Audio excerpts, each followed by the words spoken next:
A waitress spilled champagne on the wrong man. He humiliated and shaved her head for fun in front of everyone. Then the doors opened, and her husband walked in, the quiet, powerful man who funded the entire event. What the room didn't know, he never forgives, and he always protects what's his. Ana Rodriguez wiped down her third champagne flute of the evening, trying to ignore the blister forming on her heel. The Grand Meridian Ballroom sparkled like something out of a fairy tale: crystal chandeliers, silk tablecloths, women in gowns that cost more than her yearly rent. She didn't belong here, not really. But when her manager called at 4 p.m. begging someone to cover Maria's shift at this charity banquet, Ana had said yes. She always said yes. "More champagne over here," a voice barked from table 7. Ana grabbed a fresh bottle from the service station and headed over, her sensible black flats squeaking slightly on the polished marble. Table 7 was loud. 6 young men in expensive suits, their faces flushed from drinking, their laughter cutting through the chamber music like broken glass. She recognized one of them from the newspapers. Ethan Marlowe, 28 years old, heir to the Marlowe Group, one of the biggest real estate developers in New York. His father owned half of Manhattan, and Ethan acted like he owned the other half. "Finally," Ethan said as Ana approached. He didn't look at her face, just thrust his empty glass toward her like she was invisible. Ana's hands trembled slightly as she poured. She'd been on her feet for 6 hours. The bottle was heavier than it looked, and the chandelier light was right in her eyes, and the champagne splashed over the rim of Ethan's glass, spilling onto his crisp white shirt and navy suit jacket. The table went silent. "Oh my God, I'm so sorry." Ana grabbed a napkin, her heart hammering. "Let me. Are you kidding me?" Ethan shot to his feet, holding his arms out. The champagne had left a dark stain across his chest. "This is a $5,000 suit. I'll get club soda. I can fix it." "You can fix it?" Ethan's voice rose, and suddenly everyone nearby was turning to look. "Do you have any idea what this jacket costs?" "What my shirt costs. More than you make in 6 months, sweetheart." Ana's face burned. "Sir, I really am sorry. It was an accident." "An accident?" One of Ethan's friends laughed, pulling out his phone. "Dude, this is gold. Are you recording this, Tyler?" "Already on it," another one said, camera pointing at her. Ana wanted to disappear. She could feel hundreds of eyes on her now, could see other servers frozen in place, unsure whether to help. The musicians had stopped playing. "Please," she whispered. "I'll pay for the cleaning." "You'll pay?" Ethan stepped closer, and Ana smelled the alcohol on his breath. "With what?" "Your tips." He turned to his friends, playing to his audience now. "Guess they really do let anyone work these events these days. No standards anymore." Laughter rippled through the nearby tables. Not loud laughter, but the polite kind that hurt worse, like people were embarrassed for her, but not enough to stop it. Ethan grabbed his wine glass, dangling it mockingly in front of Ana's face. Maybe they should make sure the help knows how to hold a bottle before they let them near the good stuff. Ana's eyes stung. She tried to back away, but Ethan caught her wrist. Wait. I've got an idea." His eyes were bright with alcohol and malice. "You know what? You ruined my night. My $5,000 suit. I think you need to learn a lesson." "Ethan, come on, man," one of his friends said weakly, but he was grinning. Ana's stomach dropped as Ethan reached into his pocket and pulled out a pocket knife, one of those expensive Swiss ones with a dozen attachments. He unfolded a small pair of scissors. "What are you, no, please?" Ana tried to pull away, but his grip tightened. "Hold still," Ethan said, and before she could scream, he grabbed a chunk of her long brown hair and snipped it off with the scissors. The hair fell to the floor in a dark ribbon. Ana gasped, her free hand flying to her head. The room erupted in shocked murmurs, but no one moved. No one helped. "There," Ethan said, laughing.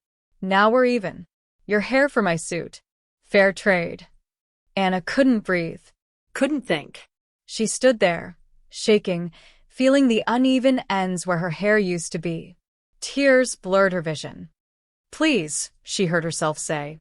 "Please don't hurt me. I'll clean it up. I'll fix everything. Please just."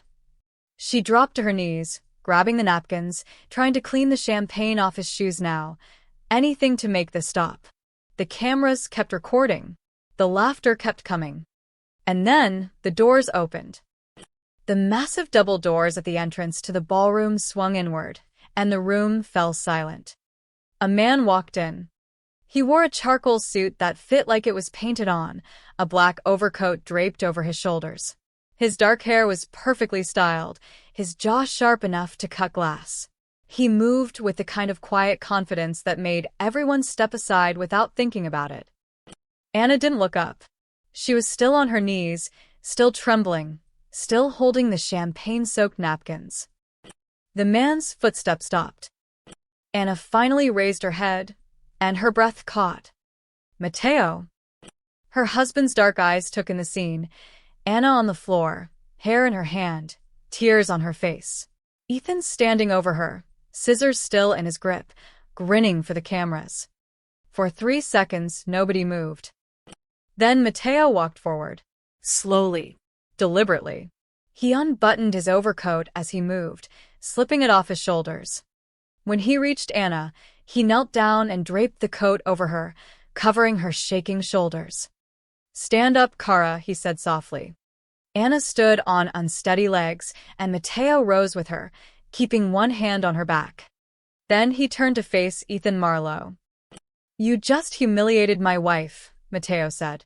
His voice was quiet, calm, terrifying.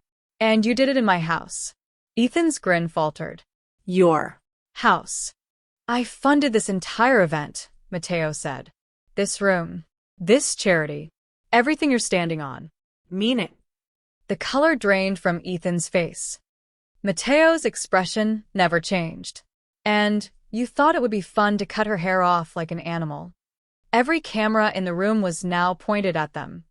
"You made a mistake tonight, Mr. Marlowe," Matteo said quietly. "And I'm going to make sure you understand exactly what that mistake cost you." Ethan's laugh came out nervous, forced. "Look, man, I don't know who you think you are." "Security," Matteo said, not raising his voice, not even looking away from Ethan. For men in black suits materialized from the edges of the ballroom.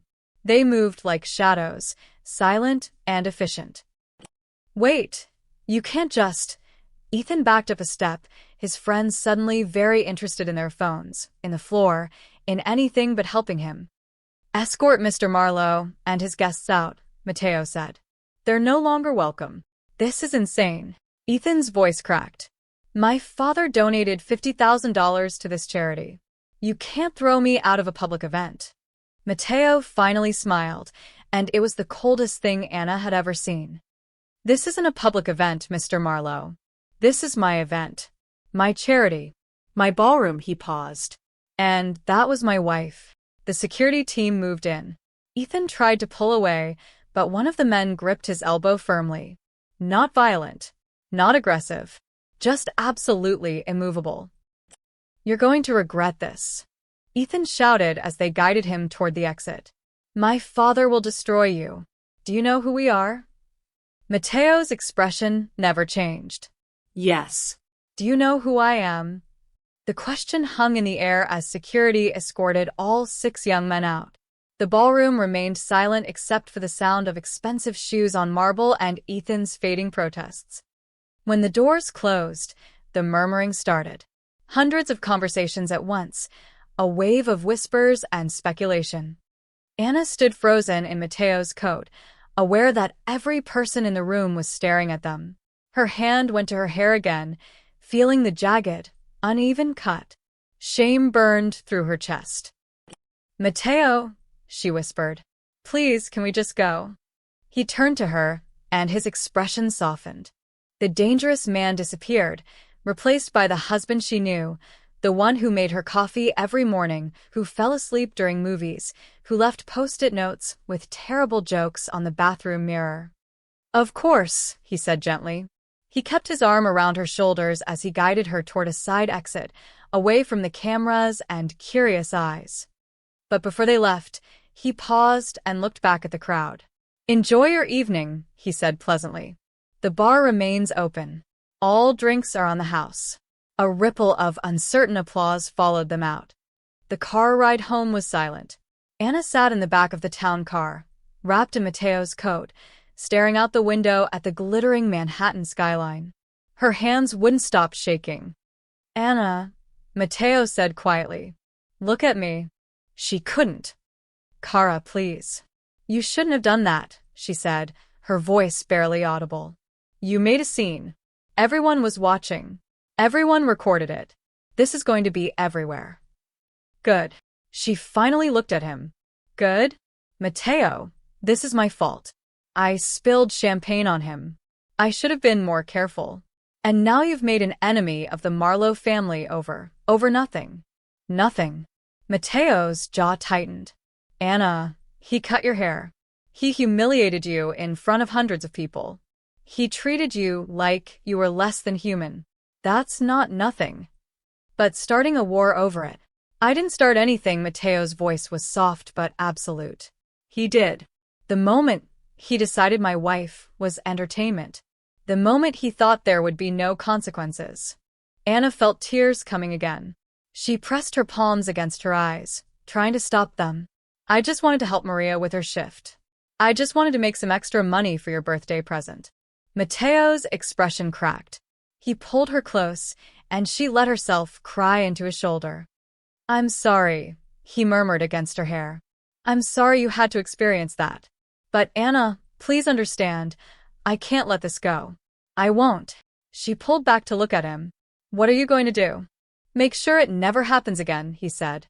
"To you, or anyone else."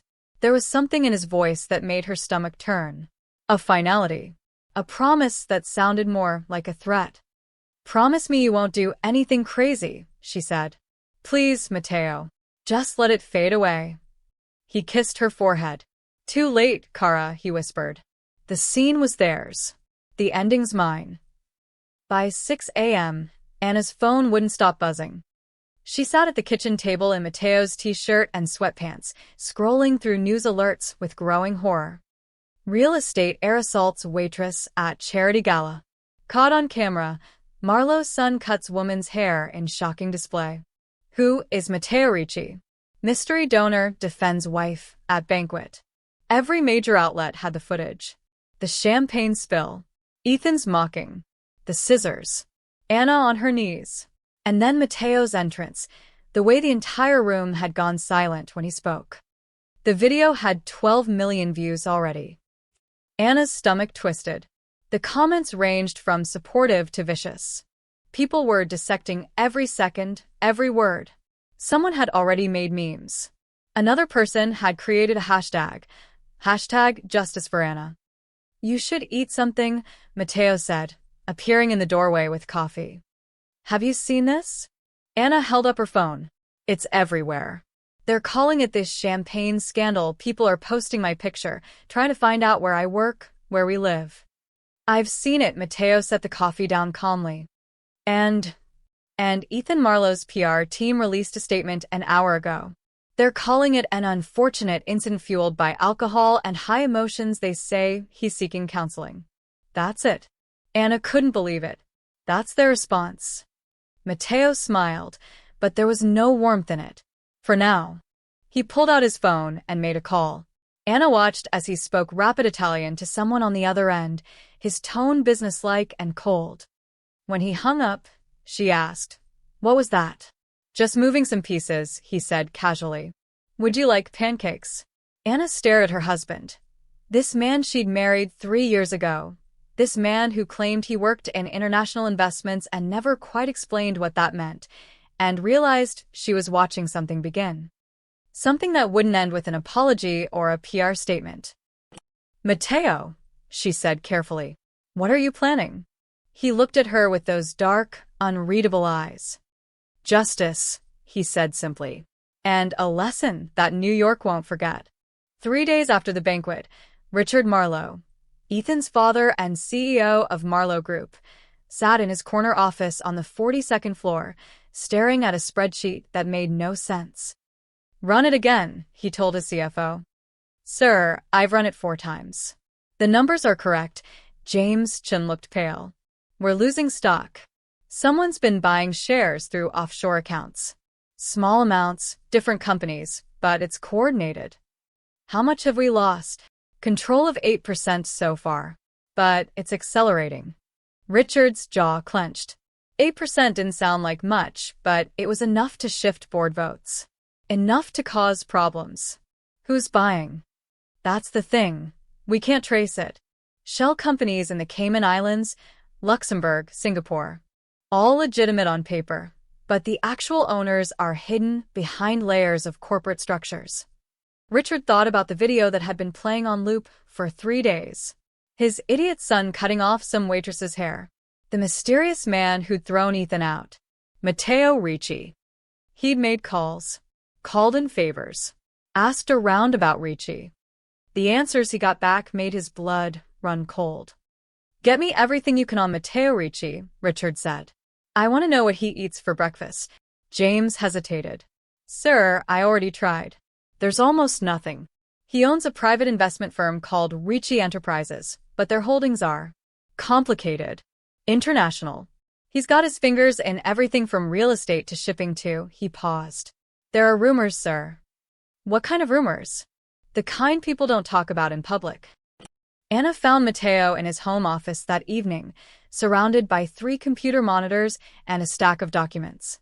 He was on the phone, speaking in rapid Italian again, his tone clipped and businesslike.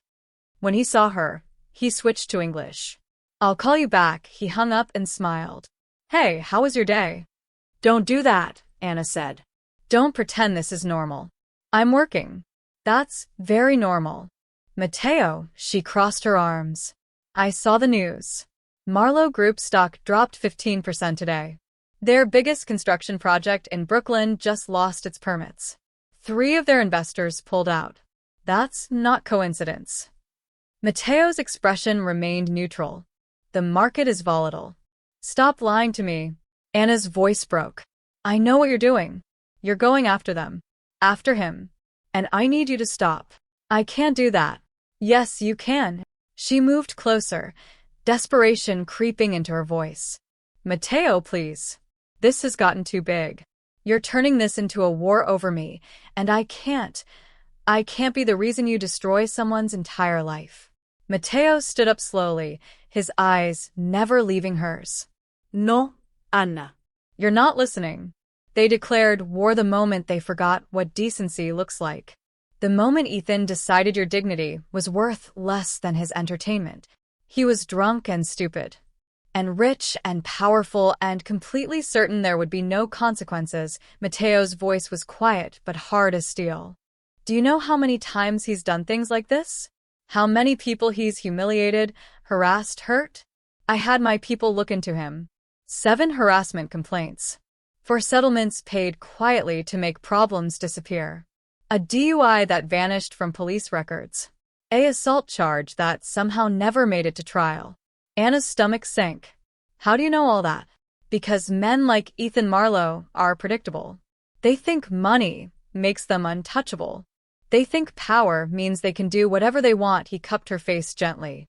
"And they keep doing it until someone shows them they're wrong.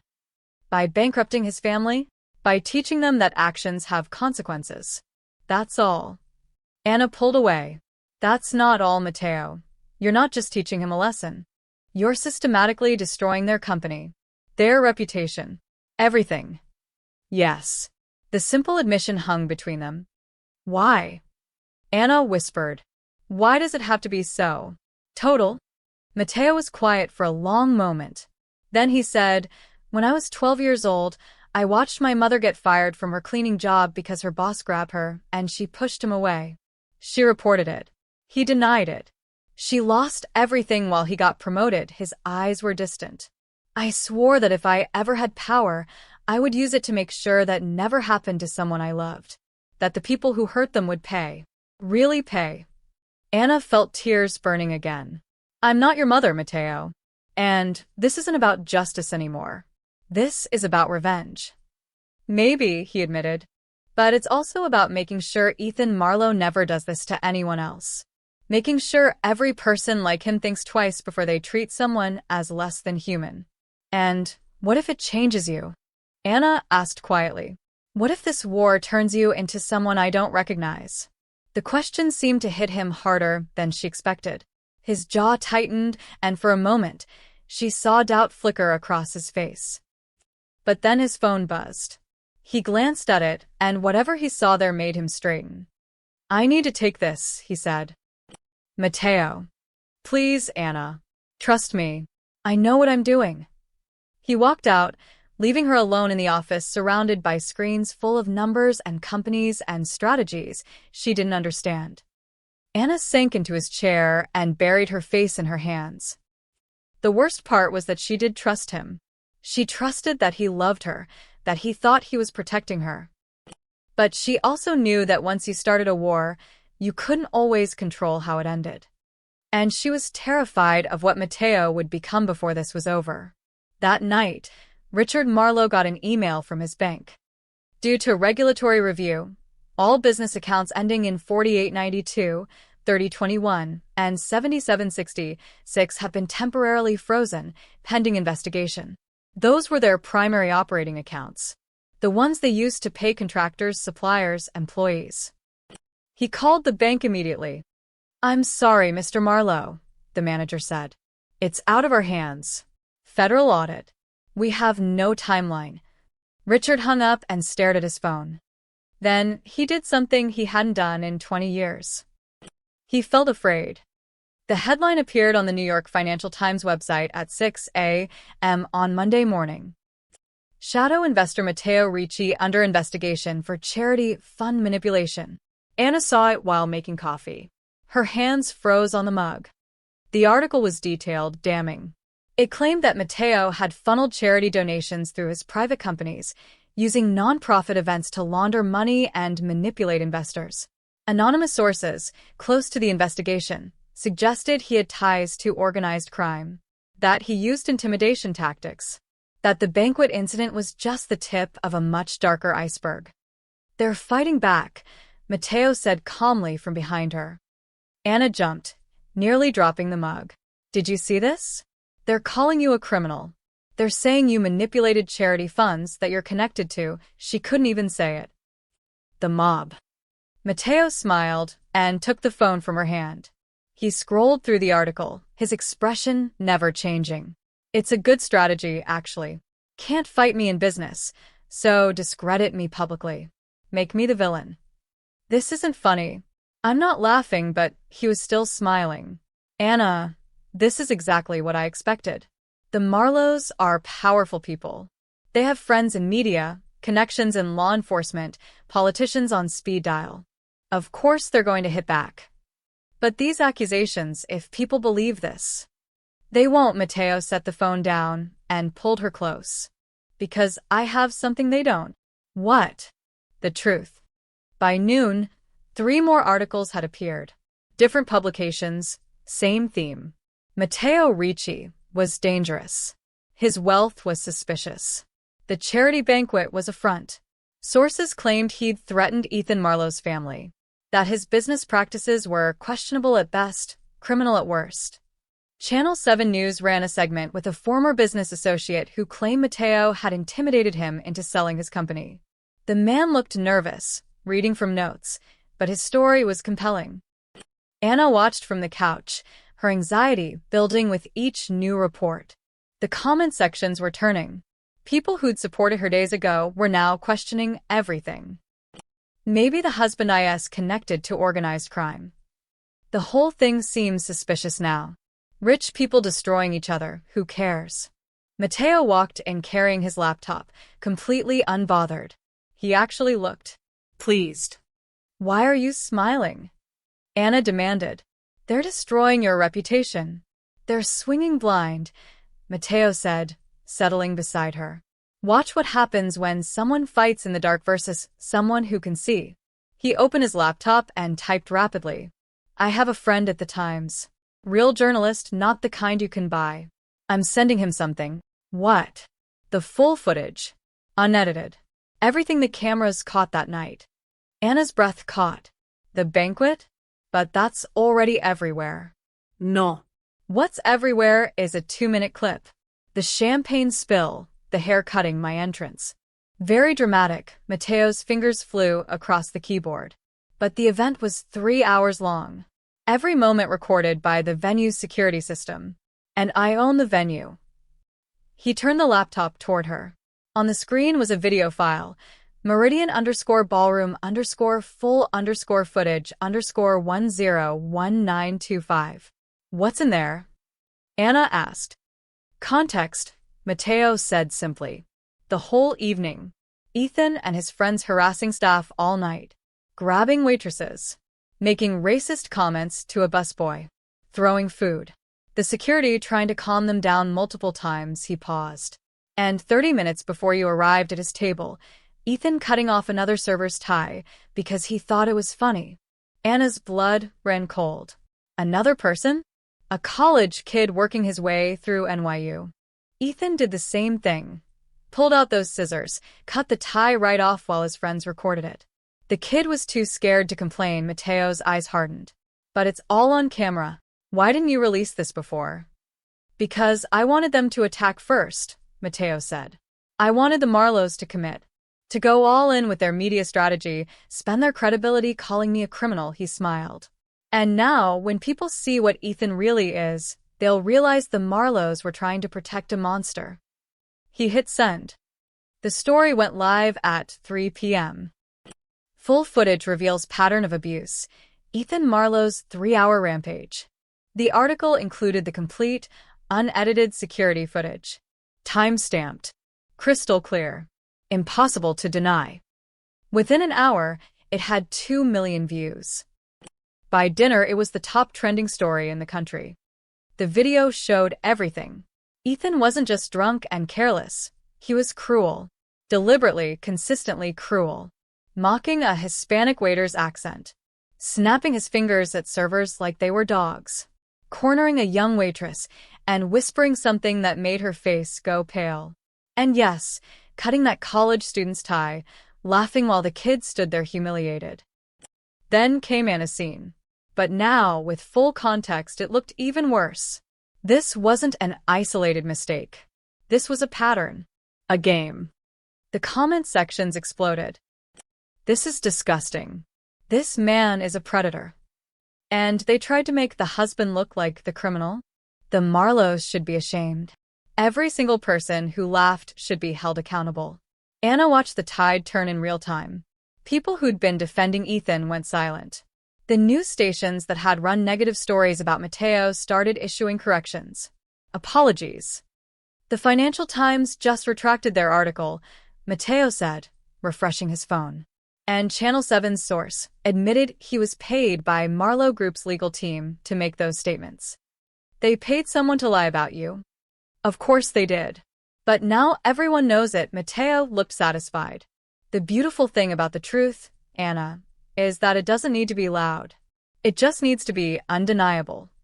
Anna felt something shift in her chest. Relief mixed with something else. Something uncomfortable. You planned this, she said slowly. From the beginning. You knew they'd attack you and you waited. I strategized. Mateo corrected.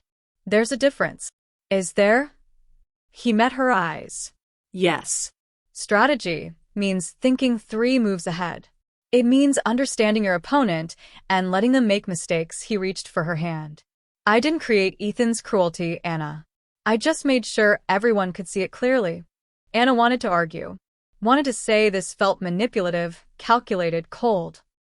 But she couldn't. Because as she watched the news anchors condemning Ethan, as she read the thousands of comments supporting her, defending her, she felt something she hadn't felt since that night. Safe. For the first time since being humiliated in front of hundreds of people, she felt like maybe the world was actually on her side. And that terrified her almost as much as Mateo's methods did. Because if she was honest with herself, a small part of her was glad. Glad that Ethan Marlowe was finally being seen for what he really was. And glad that her husband knew exactly how to make that happen. Anna stopped going outside. Not officially. Not dramatically. She just found reasons to stay home. Groceries could be delivered. She called in sick to her waitressing job, her real job, the diner in Brooklyn where she'd worked for 4 years. Her manager had seen the videos, told her to take all the time she needed. Time. As if time could erase being the most talked about woman in New York. On Thursday, 5 days after the banquet, Anna stood in front of the bathroom mirror with scissors in her hand. Her hair was still uneven, still showing where Ethan had cut it. She'd been wearing it in a ponytail, hiding it, but now she stared at her reflection and felt something crack inside her chest. She started cutting. Not wildly. Not emotionally. Just evening it out, making it purposeful instead of accidental. Taking back control in the only way she knew how.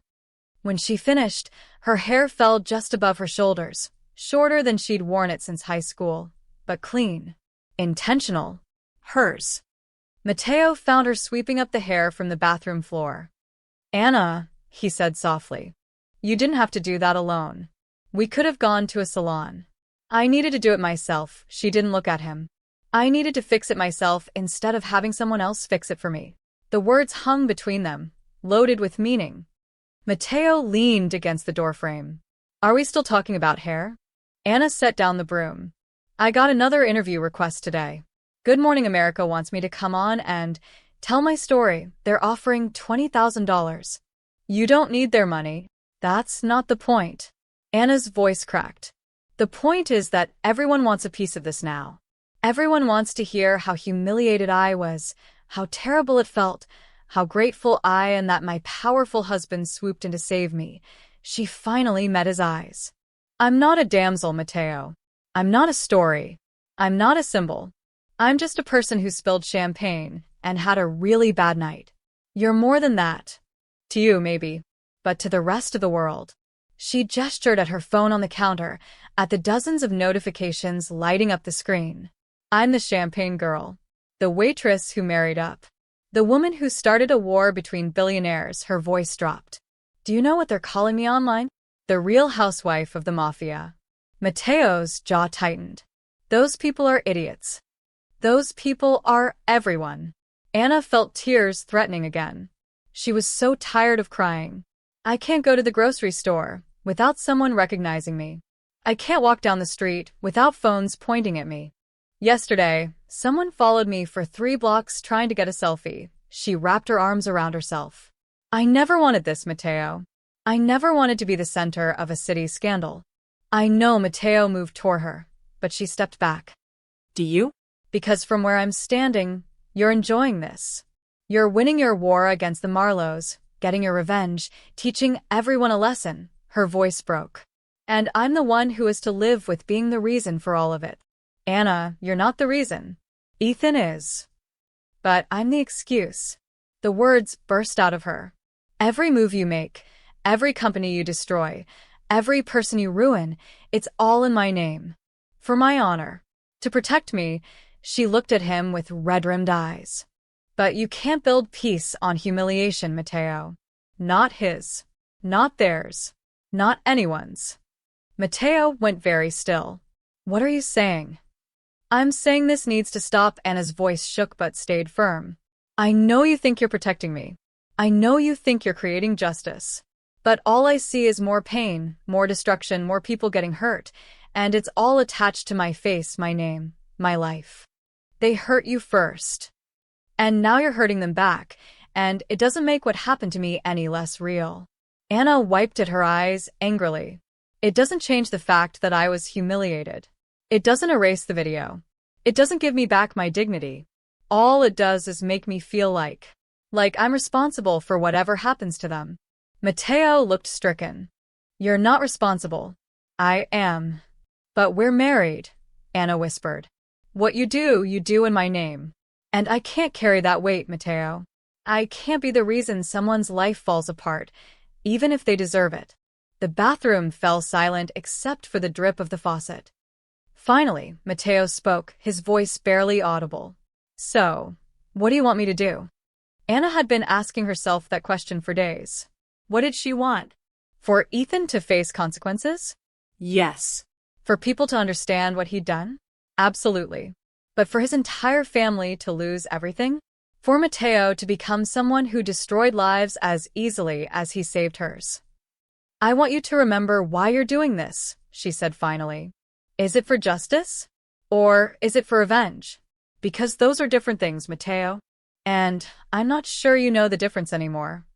Mateo stared at her for a long moment. Then, quietly, maybe you're right. What? You said I can't build peace on humiliation. He moved closer, and this time, she didn't step back. But maybe I can build justice on memory. On making sure this matters. On creating something good from something terrible. How? I don't know yet, he touched her new, shorter hair gently. But you're right. I've been so focused on destroying them that I forgot what I'm actually fighting for. His dark eyes met hers. I'm fighting for a world where what happened to you never happens to anyone else. And I can't create that world through destruction alone. Anna felt something loosen in her chest. Not relief, exactly, but hope. So you'll stop? She asked. Mateo hesitated. I'll adjust. Think strategically instead of emotionally, he cupped her face. But Anna, I can't completely stop. Not until I'm sure they understand. Not until there's real change. It wasn't the answer she wanted. But looking into his eyes, seeing the conflict there, the war between his love for her and his need for justice, she understood. This wasn't over. But maybe, just maybe, it could end differently than she feared.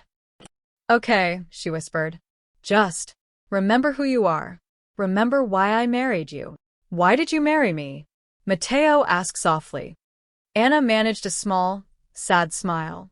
Because you were the kindest man I'd ever met. Don't forget that kindness, Mateo. Even when you're being strategic. He kissed her forehead, and she felt him tremble slightly.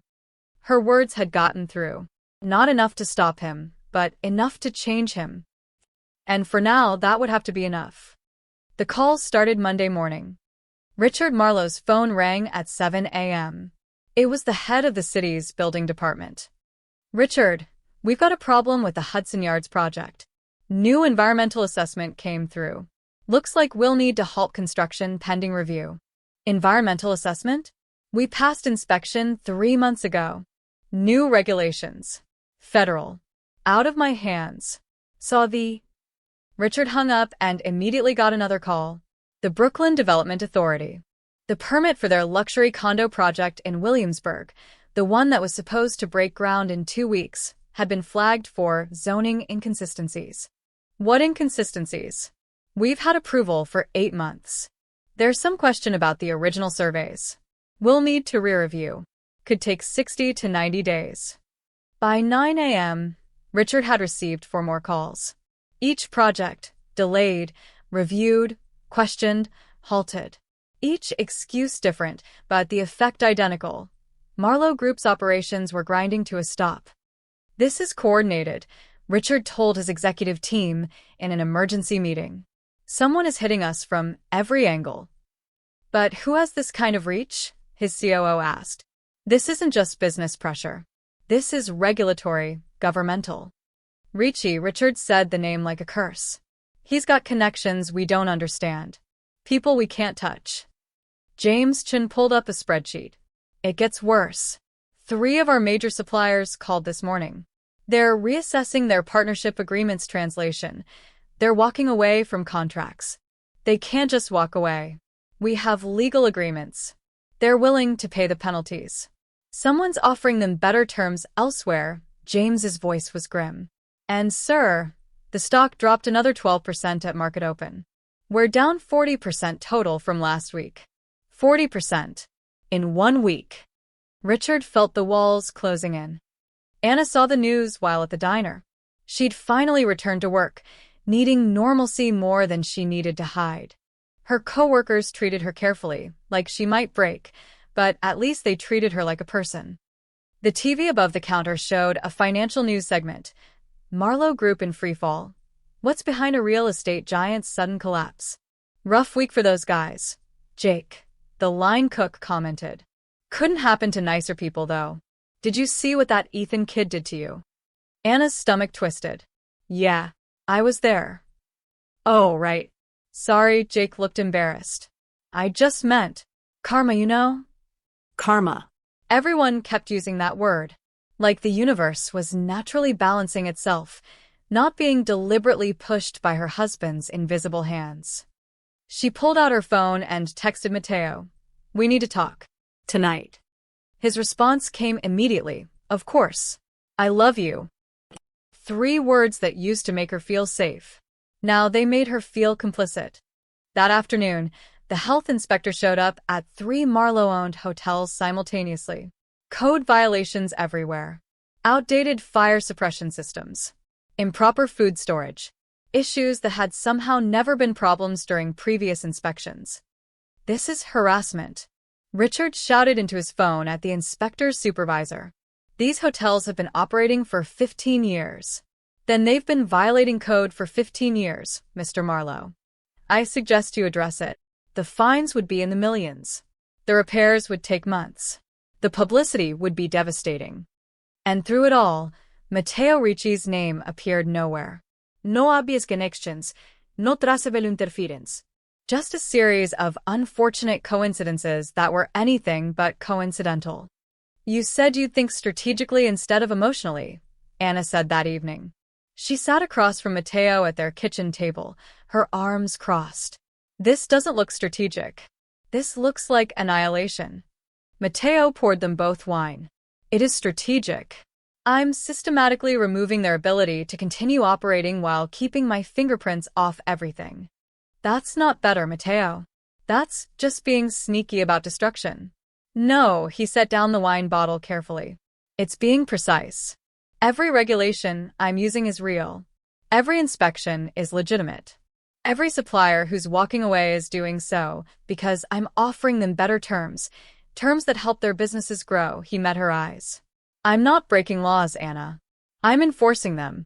I'm using the system exactly as it's designed to work. Against one family. Against one family that's been circumventing that same system for decades. Matteo's voice was calm but firm.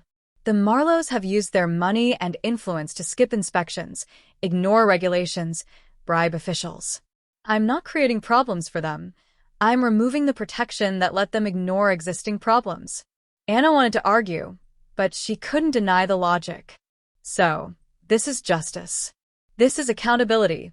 Matteo reached for her hand. And Anna, I promise you, I'm doing this carefully, thoughtfully. No one's getting hurt except the people who deserve it. What about their employees? The people who work for Marlowe Group who did nothing wrong. Matteo paused. I've already arranged for their key people to receive job offers from competitor companies. Better salaries. Better benefits. He squeezed her hand. You were right. I can't let innocent people suffer because of what Ethan did. So, I'm not. Anna stared at him, caught between admiration and fear. This was the man she'd married. The one who thought 10 steps ahead, who considered every angle. But it was also a man wielding power in ways she couldn't fully comprehend. How much further does this go? She asked quietly. As far as it needs to. That's not an answer. Matteo was quiet for a moment. Then, Richard Marlowe will call me within 48 hours. He'll want to meet, negotiate, make a deal. He looked at her steadily.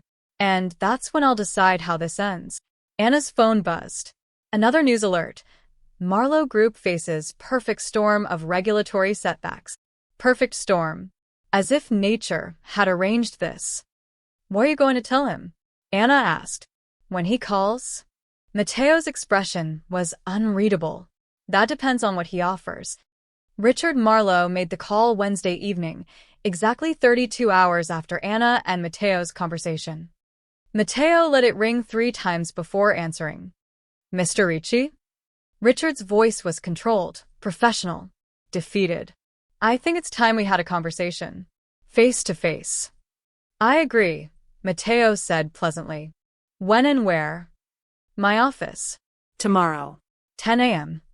No, Matteo's tone didn't change. Neutral ground. The conference room at the plaza. Noon. A pause. Richard Marlowe wasn't used to being told no. Fine, he said finally. Noon. Just you and me. Just you and me, Mateo agreed. He hung up and looked at Anna, who'd been listening from the doorway. It's happening, he said. Anna's heart was pounding. What are you going to do? Mateo stood and walked to her, pulling her close. Win, he said simply. But on our terms. On your terms. She wanted to believe him. She wanted to believe this would end well, that justice would be served without more destruction, that Mateo would remain the man she'd married.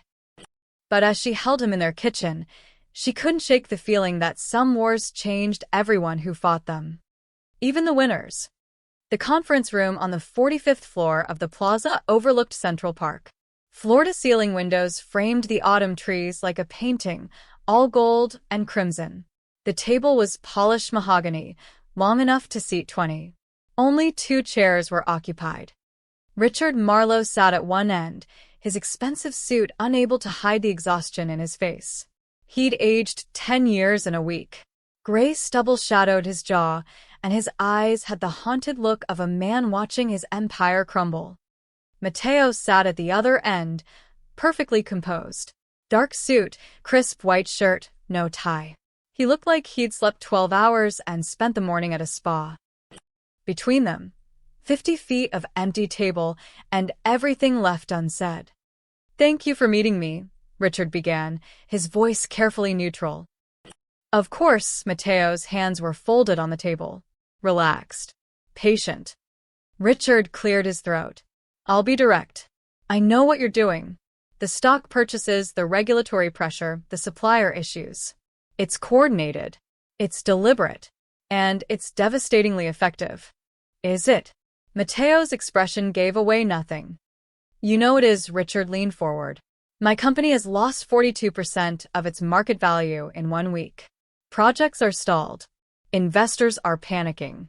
Our reputation is in shambles, he paused. You've made your point, Mr. Ricci. You've shown us you have power. That we made a mistake. Your son made a mistake, Mateo corrected softly. You're just paying for it. Ethan is young, stupid, and drunk on privilege. I know that. His mother and I are horrified by what he did to your wife. Richard's voice was sincere, pleading. But destroying our entire company, putting thousands of people out of work, that's not justice. That's overkill. Mateo said nothing, just waited. Richard reached into his briefcase and pulled out a folder. I'm prepared to make this right. Ethan will issue a public apology. A real one, written by him, acknowledging what he did. We'll donate $5 million to a charity of your wife's choosing. And he slid the folder across the table. We'll offer you a 10% stake in Marlowe Group. Full voting rights. A seat on the board. You'll have a say in how we operate going forward. The folder sat between them. Mateo didn't reach for it. 10%, he repeated thoughtfully. That's generous. It's worth about $80 million. Even with the recent stock drop, Richard's hands were shaking slightly. It's a peace offering, Mr. Ricci. A way to smooth things over. You'll have influence, profit, and the satisfaction of knowing we've learned our lesson. Mateo smiled. Not warmly. Not cruelly. Just. Knowingly. Mr. Marlowe, he said quietly. I think you misunderstand the situation. What do you mean? You're offering me a seat at your table. A piece of your company. A way to profit from your family's business. Mateo stood slowly, walking along the length of the table toward Richard. His footsteps echoed in the silent room. But you see, I don't want a piece of your table. He stopped directly across from Richard. I own the building it sits in. Richard's face went pale. What? The conference room doors opened. 2 men in suits entered. Lawyers, by the look of them. They carried document folders. These are representatives from Apex Holdings, Kronos Investment Group, and Sterling Capital Partners, Mateo said calmly. You might recognize those names. They're the shell companies that have been buying your stock. Richard's hands clenched on the armrests of his chair. Over the past 7 days, through 32 different acquisition vehicles across 14 countries, I have purchased, either directly or through controlled proxies, 51% of Marlowe Group's outstanding shares. Mateo's voice never rose above conversational. As of 9 a.m. this morning, I own controlling interest in your company. The lawyers placed 3 folders in front of Richard. Legal documents, acquisition papers, stock certificates. All real, all legally binding, all already filed with the SEC. That's impossible, Richard whispered, flipping through the papers with shaking hands. This kind of acquisition, the coordination, the capital required, is substantial, yes, Mateo agreed, but not impossible, just expensive. And I have expensive resources. Richard looked up, his face ashen. You can't do this. There are laws, hostile takeover regulations, all of which I've followed precisely. Mateo returned to his seat, settling back comfortably. Every purchase was legal. Every disclosure properly filed. Every regulation satisfied. Your lawyers are welcome to review the documentation. They'll find it's airtight. The room was silent except for the sound of papers rustling as Richard desperately searched for something, anything, that would make this untrue. Why? Richard finally asked, his voice hoarse. If you already control the company, why agree to this meeting? Why let me embarrass myself with offers you don't need? Mateo's expression softened slightly. Because my wife asked me to think strategically instead of emotionally. And strategy requires understanding your opponent. He gestured at the folder Richard had brought. Your offer told me everything I needed to know. You think this is about money, about power, about business. Isn't it? No, Mateo's voice went cold. It's about ensuring that what happened to Anna never happens to anyone else. It's about teaching your family and every family like yours that there are consequences for cruelty. Real consequences. Richard slumped in his chair, defeated. So what now? You liquidate the company? Sell it off in pieces? Destroy everything my father built? That depends, Mateo said. On what? On whether you're willing to actually change, Mateo stood. I own 51%, Mr. Marlowe. But you still own 23%. Your board still has influence. Your name is still on the company. He moved toward the door, then paused. The question is, are you willing to use that influence to build something better? Or will you fight me and watch everything burn? Richard looked at the documents spread in front of him. Decades of work. His father's legacy. His son's inheritance. All of it now controlled by the man whose wife Ethan had humiliated for entertainment. I don't have a choice, do I? Richard said bitterly. You always have a choice, Mateo replied. You just don't have control anymore. There's a difference. He walked to the door, then looked back one final time. My lawyers will be in touch with terms. Think carefully about your response, Mr. Marlowe. Because this is the only offer you'll receive from me. And if I refuse, Mateo smiled. Then you'll learn exactly how thoroughly I can dismantle a company I own controlling interest in. Legally. systematically. Completely. The door closed behind him with a soft click.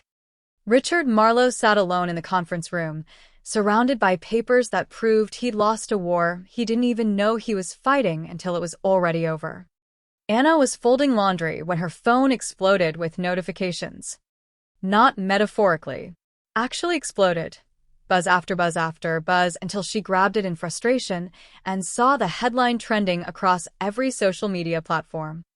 Federal investigation. Marlowe Group allegedly diverted charity funds for tax evasion scheme. Her stomach dropped. She clicked the article. The byline was from ProPublica, a respected investigative journalism outlet. The piece was detailed, methodical, devastating. According to leaked documents from an ongoing federal investigation, Marlowe Group had been using charity events, including the very banquet where Anna had been humiliated, to funnel donation money through shell corporations. The donations were written off as tax deductions while the money was secretly routed back to Marlowe Properties through consulting fees and service contracts. The article included copies of financial records, email chains, bank statements. Everything meticulously documented. Everything damning. One email, sent from Ethan Marlowe's personal account, literally said, "Dad, The charity loop works perfectly. We write off 2M, cycle it back through the Cayman account, and pocket 18M clean. Inspector won't touch it. Anna read it 3 times, her hands shaking. Then she read the disclaimer at the end. Marlowe Group representatives declined to comment. Federal investigators would neither confirm nor deny the existence of an investigation. Her phone rang. Mateo. Don't, she said when she answered. Anna. Don't tell me you didn't do this. Don't tell me it's coincidence. Her voice was shaking. A federal investigation? Leaked documents? The timing is too perfect, Mateo. Silence on the other end. Say something, Anna demanded. I didn't leak anything, Mateo said carefully. I don't know who gave those documents to ProPublica. But you knew they existed. Yes. And you knew they would surface. I suspected. Anna closed her eyes. How long have you had those documents? Anna. How long? A pause. Then, quietly. About 4 days. My forensic accountants found them while doing due diligence after the acquisition. 4 days. He'd been sitting on evidence of federal crimes for 4 days. Waiting. Planning. You could have turned them over to authorities immediately, Anna said. That's what a normal person would do. I could have, Mateo agreed. But normal people don't win wars. This isn't a war, Mateo. This is, she struggled for words. This is complete destruction. You didn't just beat them. You buried them. They buried themselves, Mateo said, his voice hardening. Those documents are real, Anna. Those crimes are real. I didn't make Ethan write that email. I didn't force the Marlowes to steal from charity. I just made sure the truth came to light by leaking it to the press instead of law enforcement. I didn't leak anything. But if someone else did, someone who works at Marlowe Group, someone who is disgusted by what they found, I can't control that. Anna felt sick.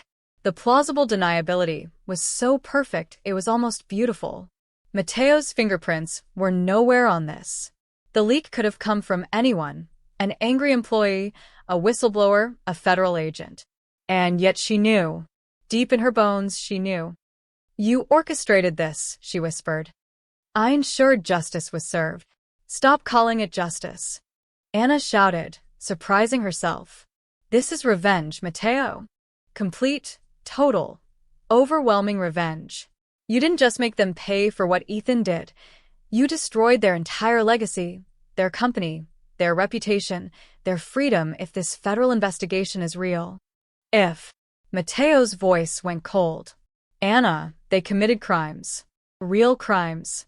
They stole from charities that help sick children, homeless families, cancer patients.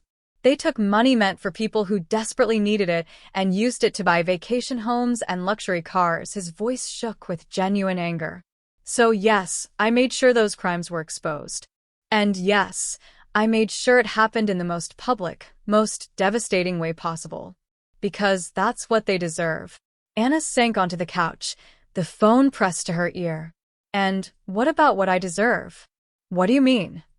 I deserve a husband who doesn't terrify me, she said quietly.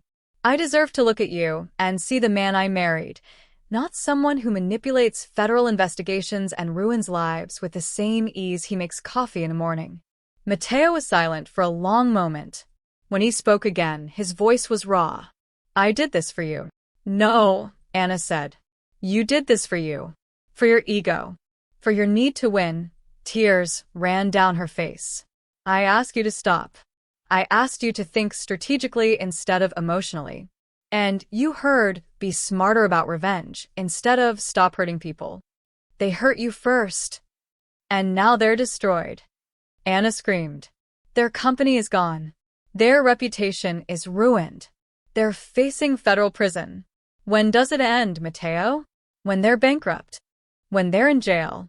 When they're dead. When does your revenge finally feel like enough? The line was silent except for her ragged breathing. I love you, Mateo said finally, his voice barely audible. Everything I did because I love you. Because I couldn't stand watching you hurt and doing nothing. You did so much more than something, Anna whispered. You became someone I don't recognize. Anna, please. I need space, she said. I need to think. I need to figure out if I can live with what you've done. With what you're capable of doing. Where are you going? My sister's place in Boston. Just for a few days, she wiped her eyes. Don't follow me. Don't send people to watch me. Don't. Don't be that person. Please. Another long silence. Okay, Matteo said quietly. I'll give you space. But Anna. What? I'm not sorry for exposing their crimes. I'm not sorry for making sure they faced consequences. His voice was firm, certain. But I am sorry that it cost me your trust. That's the one thing I never meant to lose. Anna hung up without responding. She sat on the couch, staring at her phone as notifications continued pouring in. The Marlowe story was everywhere now.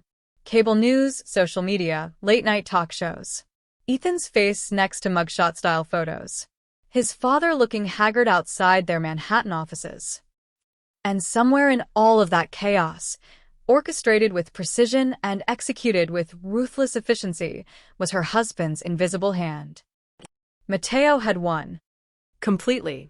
Bloodlessly. Perfectly. And Anna had never felt more alone. Anna was packing when she heard the front door open. She told Matteo she was going to Boston, but she hadn't left yet. Couldn't seem to make herself move. She'd been standing in their bedroom for 20 minutes, staring at an empty suitcase, paralyzed by the weight of everything that had happened. His footsteps were quiet on the hardwood floor. When he appeared in the doorway, he looked tired. Not physically. Matteo never looked physically tired. But there was something in his eyes. Something heavy. You're still here, he said. I'm leaving. Anna folded a sweater mechanically. I just needed to pack. Anna, can we talk? I think we've said everything. Please, he stepped into the room. 5 minutes. Then I'll call you a car. I'll give you all the space you need. Anna's hands stilled on the suitcase. She didn't turn around. What's left to say, Matteo? You won. The Marlowes are destroyed. Ethan will probably go to prison. His father's company is yours. You got everything you wanted. I didn't get what I wanted, Matteo said quietly. I wanted you to feel safe. To feel protected.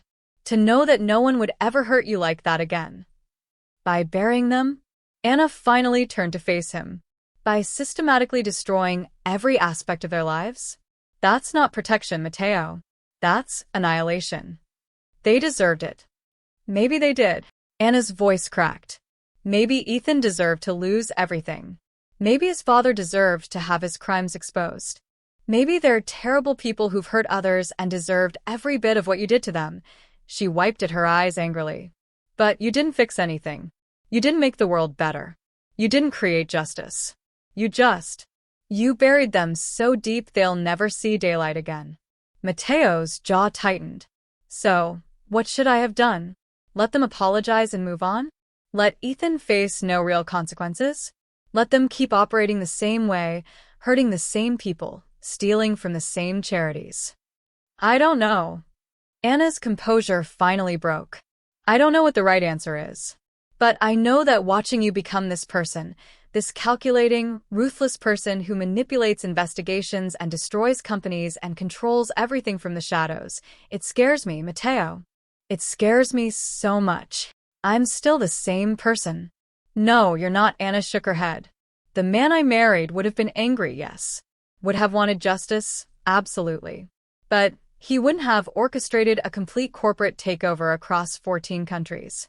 He wouldn't have leaked federal documents to maximize media impact. He wouldn't have, she gestured helplessly. He wouldn't have enjoyed it. Matteo went very still. You think I enjoyed this? Didn't you? Anna met his eyes. Even a little? The strategy, the precision, the way every move worked perfectly? The way you sat across from Richard Marlowe and told him you owned his company? You can tell me it was all for justice, all for protection, but Matteo, there was power in it too. And power changes people. The words hung between them like smoke. You're right, Matteo said finally, his voice barely above a whisper. Anna blinked. What? You're right. He moved closer, slowly, like he was afraid she'd bolt. There was a part of me that felt satisfaction. watching them realize they'd underestimated me, watching their empire crumble, knowing I'd won so completely they couldn't even comprehend the scope of their loss. His hands clenched at his sides. And you're right to be scared of that, because I'm a little scared of it too. Anna's breath caught. When I saw you on your knees that night, Mateo continued, his voice raw, something in me broke. Or maybe it woke up. Something I've spent years keeping controlled, keeping quiet. He looked at her with haunted eyes. My mother died broken and poor because men with power crushed her and felt nothing. I swore I'd never let that happen to someone I loved. And when it did, when I saw you humiliated, crying, begging, his voice cracked. I became exactly what I needed to be to make sure it never happened again. A monster? Anna whispered. A weapon. Mateo's laugh was hollow. Precise. Efficient. Merciless. Everything necessary to win. He paused. But you're asking me if I can put that weapon down. If I can go back to being just Mateo, your husband, the man who makes you coffee and leaves you stupid notes. Can you? He was quiet for a long moment, and Anna saw the war playing out behind his eyes. The part of him that had orchestrated this perfect revenge versus the part that just wanted to be loved by his wife. I don't know, he admitted. I know I should say yes. Promise you I'll never do something like this again. But Anna, if someone hurt you tomorrow, if anyone ever made you feel that way again, his voice went hard. I'd do it all over. Exactly the same. Maybe worse. The honesty of it was like a slap. So they never bury someone like you again, Mateo said quietly. That's why I did it. Not just for revenge. Not just for justice. But to send a message so loud, so clear, that anyone who even thinks about treating another person the way Ethan treated you will remember what happened to him. Will remember what I'm capable of. He met her eyes. And yes, that makes me dangerous. And yes, you should be scared. But I need you to understand, I'm only dangerous to people who hurt the ones I love. Anna felt tears streaming down her face. And what if that's not enough? What if I can't live with knowing what you're capable of? What if every time I look at you, I see this side of you and can't forget it? Mateo's face crumpled. Then I lose the only thing that ever mattered, he said. Because everything I did, every move I made, every company I destroyed, it means nothing if you walk out that door and don't come back. Anna turned back to her suitcase. Added another sweater with shaking hands. I'm not saying I'm not coming back, she said quietly. I'm just saying I need to figure out if I can live with this. With you. With what loving you means. And if you can't. Anna closed the suitcase. Zipped it slowly. Then at least I'll have tried, she whispered. She walked past him, suitcase in hand. At the bedroom door, she paused without turning around. The man I married would have fought for justice, she said. But he would have remembered mercy too. Try to find that balance, Mateo, before the weapon is all that's left. Then she walked out, leaving him standing alone in their bedroom, surrounded by everything they'd built together and wondering if he'd just destroyed it all. Anna had been in Boston for 3 days when the news broke. She was sitting in her sister Elena's kitchen, nursing her second cup of coffee and trying to ignore her phone when Elena walked in with her laptop. You need to see this, Elena said, setting it on the table. Anna didn't want to see anything. She'd spent 3 days trying not to look at news about Mateo, the Marlows, or anything related to the mess she'd left behind. She'd turned off notifications, avoided social media, even stopped checking her email. Elena, I really don't. Anna, look. Something in her sister's voice made her look. The headline read, Matteo Ricci announces $500 million foundation for worker dignity and protection. Anna's coffee cup froze halfway to her lips. The article explained that Matteo had restructured his acquisition of Marlowe Group, liquidating certain assets and redirecting them into a newly established charitable foundation. The Anna Ricci Foundation for Dignity in Labor would focus on protecting service workers from harassment, abuse, and exploitation. It would provide legal aid, advocacy, training programs, and emergency financial assistance. But that wasn't the twist that made Anna's hands shake. The foundation's inaugural donor list showed the Marlowe family contributing $250 million, half the foundation's total funding. What the hell? Anna whispered. She scrolled frantically through the article. There were quotes from Matteo about his wife's experience, inspiring the foundation. Statements about turning tragedy into positive change. And then, buried in the middle, the Marlowe family has demonstrated their commitment to making amends by pledging substantial resources to ensure no service worker experiences what my wife experienced. Their contribution represents not just financial support, but a fundamental shift in values. Anna's phone buzzed. A text from Matteo. I know you asked for space, but I thought you should hear this from me first. Check your email. With shaking hands, Anna opened her email. The message was short. Kara, you asked me to find balance. To remember mercy alongside justice. I'm trying. The Marlowes didn't just commit crimes against the law, they committed crimes against human dignity. But you were right. Burying them doesn't fix anything. It doesn't help the next person who gets treated the way you were treated. So I made them a deal. In exchange for reduced charges and the opportunity to retain 15% of their company, non-voting shares, the Marlowe family agreed to fund this foundation. Richard and Ethan will serve on the advisory board unpaid. They'll spend the next decade actively working to undo the culture they created. It's not mercy. It's redemption. Forced redemption, maybe, but redemption nonetheless. The foundation is named after you because you inspired it. Not because of what happened to you, but because of what you said to me. You can't build peace on humiliation, you were right. But maybe we can build something good from it. I love you. Whether you come home or not, I love you. Anna read it 3 times. Then she opened her laptop and started digging. The press conference had happened that morning. Anna found the full video on YouTube. Matteo stood at a podium, impeccably dressed as always, with a backdrop showing the foundation's logo, 2 hands reaching toward each other, one offering help, one receiving it. But he wasn't alone. To his left stood Richard Marlowe, looking 10 years older than he had at the plaza meeting. To his right, Ethan Marlowe, his arrogant smirk replaced with something that looked almost like shame. 3 weeks ago, Matteo began, his voice calm and measured, my wife experienced something no person should ever experience. She was humiliated, assaulted, and dehumanized while simply doing her job. The camera flashed to Ethan, who visibly flinched. The person responsible stands beside me today. Not because I've forgiven him. Forgiveness is not mine to give. But because he and his family have agreed to spend the next decade proving they understand the gravity of what happened. Matteo gestured to the screen behind him, which now showed the foundation's mission statement. The Anna Ricci Foundation will provide resources and protection for service workers across the country. Legal representation for those who face harassment. Emergency funds for those who lose their jobs after reporting abuse.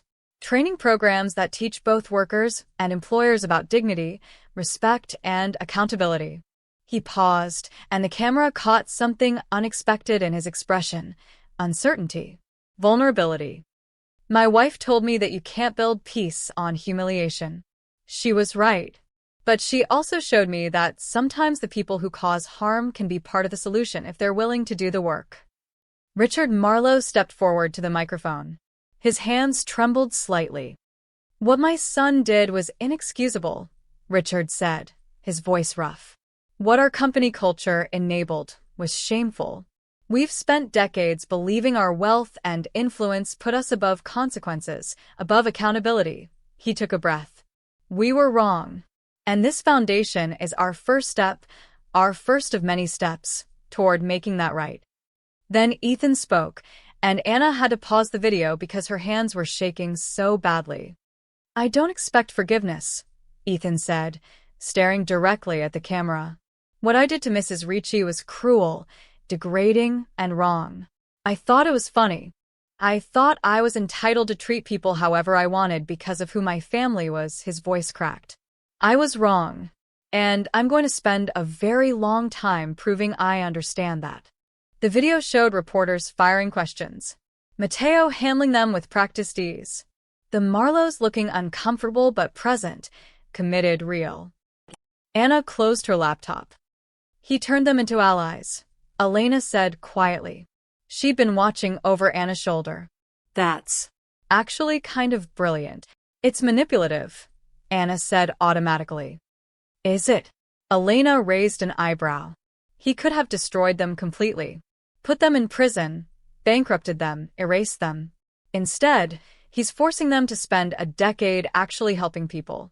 Actually learning. Actually changing, she paused. That's not mercy, maybe. But it's not pure revenge either. It's something in between. Anna thought about Mateo's words. I'm trying. Not I've found balance, not I've changed completely, just I'm trying.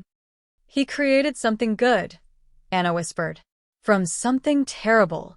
He created something good in your name, Elena corrected. And he made the people who hurt you part of healing that hurt, she squeezed Anna's shoulder. That's pretty close to justice, Anna. Real justice. Not revenge. not mercy. Just accountability with purpose. Anna stared at her phone. At Mateo's message still glowing on the screen. I love you. Whether you come home or not, I love you. She'd asked him to find balance between the weapon and the man. And he was trying. It wasn't perfect. It was complicated and messy, and probably still manipulative in ways she didn't fully understand. But it was trying. And maybe that was enough to start rebuilding what had been broken. Anna picked up her phone and typed, I saw the news. Can we talk? The response came immediately, always. I'm here whenever you're ready. Not come home, not I need you, just I'm here whenever you're ready. Anna looked at Elena. Can I borrow your car? Her sister smiled. He's in New York. That's a 4-hour drive. I know. You sure you're ready? Anna wasn't sure of anything, but she knew that Mateo had heard her, had tried to change, had created something beautiful from something ugly. And she knew that whatever happened next, they needed to figure it out together. I'm sure I need to try, Anna said. That would have to be enough. Anna stood outside the Grand Meridian Ballroom, her hand frozen on the polished brass door handle. We don't have to do this, Mateo said quietly beside her. We can leave right now. No one would blame you. I would blame me, Anna took a deep breath. She was wearing a deep blue dress, simple, elegant, nothing like the server's uniform she'd worn 3 weeks ago. Her hair, now professionally styled into a sleek bob just above her shoulders, caught the light from the chandeliers visible through the glass doors. I need to do this. Why? Mateo asked gently. Anna, you don't owe anyone. I owe myself. She finally looked at him. That night, I left this place humiliated. Destroyed. I let Ethan Marlowe take my dignity. She straightened her shoulders. I need to walk back in and take it back. Through the doors, she could hear music, conversation, the clink of glasses. The Foundation's inaugural gala was already in full swing. 300 guests, donors, advocates, journalists, politicians. All there to celebrate the Anna Ricci Foundation for Dignity in Labor. All there because of the worst night of her life. Ready? Mateo offered his arm. Anna hesitated, then shook her head. I need to walk in alone. Is that okay? Something flickered across Mateo's face. Surprise, then understanding, then pride. Of course. I'll be right behind you. But this moment? It's yours. She kissed his cheek quickly, then pushed open the doors before she could lose her nerve. The ballroom was exactly as she remembered, and completely different. The same crystal chandeliers, the same marble floors, the same floor-to-ceiling windows overlooking the city. But the energy was transformed. Where there had been cold elegance, there was now warmth. Where there had been exclusion, there was welcome. And as Anna stepped inside, the room began to notice. Conversations quieted. Heads turned. Someone near the entrance recognized her, and a ripple of awareness spread through the crowd like a wave. Anna's heart hammered. For a terrible moment, she was back on her knees, hair falling around her, cameras recording her humiliation. She could almost feel the weight of judgment, the heat of shame. Then someone started clapping. A woman in a green dress, standing near the champagne fountain where Anna had grabbed the bottle that started everything. The woman was clapping, her face fierce and proud. Another person joined her. Then another. Then a whole section of the room. Within seconds, the entire ballroom was applauding. Not polite charity gala applause. Real applause. The kind that said, "We see you. We recognize what you survived. We're honoring your courage." Anna stood frozen in the doorway, tears threatening to spill down her carefully made-up face. She saw faces in the crowd, some she recognized from that awful night, people who'd stood silent while Ethan humiliated her. Now they were on their feet, applauding her. Not out of guilt, she realized. Not out of obligation. But because they genuinely understood what this moment meant. A server passed by carrying a tray of champagne. A young woman, maybe 22, with kind eyes. She paused beside Anna and whispered, "Thank you. For what you're doing. For all of us." Then she moved on, but her words stayed. For all of us. This wasn't just about Anna anymore. It was about every person who'd ever been treated as less than human while just trying to do their job. Every server who'd been harassed. Every worker who'd been belittled. Every person who'd been made to feel invisible and worthless. Anna wasn't just reclaiming her dignity. She was reclaiming theirs too. Mrs. Ricci, a gentle hand touched her elbow. A woman in her 60s, elegant and warm, wearing a name tag that read, "Board Member, Maria Santos. I'm so honored to meet you. Would you mind saying a few words?"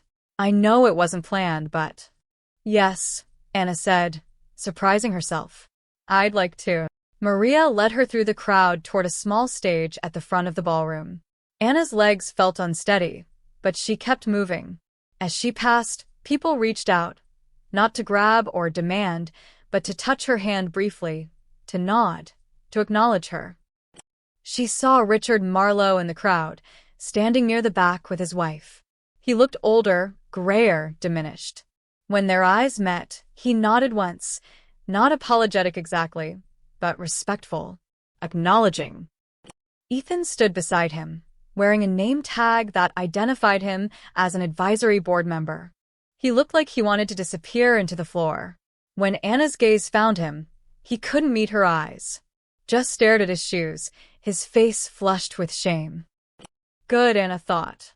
Let him feel it. Let him remember. She climbed the stage steps. Maria handed her a microphone, and suddenly Anna was looking out at 300 faces, all focused on her. The same ballroom, the same view, but everything had changed. "I'm not good at speeches," Anna began, her voice shaking slightly. 3 weeks ago, I stood in this exact room as a waitress covering a friend's shift. I was invisible, unimportant, just part of the background. The room was utterly silent. And then I became very visible. But for all the wrong reasons, Anna's throat tightened. Someone decided I was entertainment. That my dignity was worth less than a joke. That humiliating me would make for a good video. She could see people shifting uncomfortably, remembering. For a while, I wanted to disappear again. To go back to being invisible because at least invisible didn't hurt. Anna took a breath. But then I realized something. Being invisible is how this keeps happening.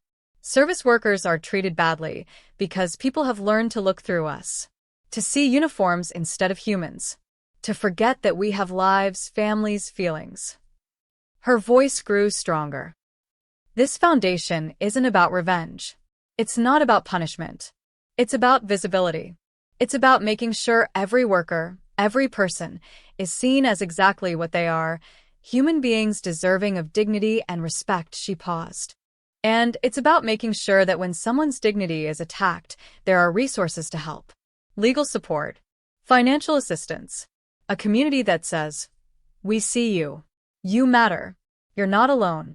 The applause started again, but Anna raised her hand gently. I didn't want to be here tonight, she admitted. I was terrified to walk back into this room. But I'm glad I did. Because now, when I think about this ballroom, I won't just remember the worst night of my life, she smiled, tears finally spilling over. I'll remember this night too. When something terrible became something hopeful. When pain turned into purpose.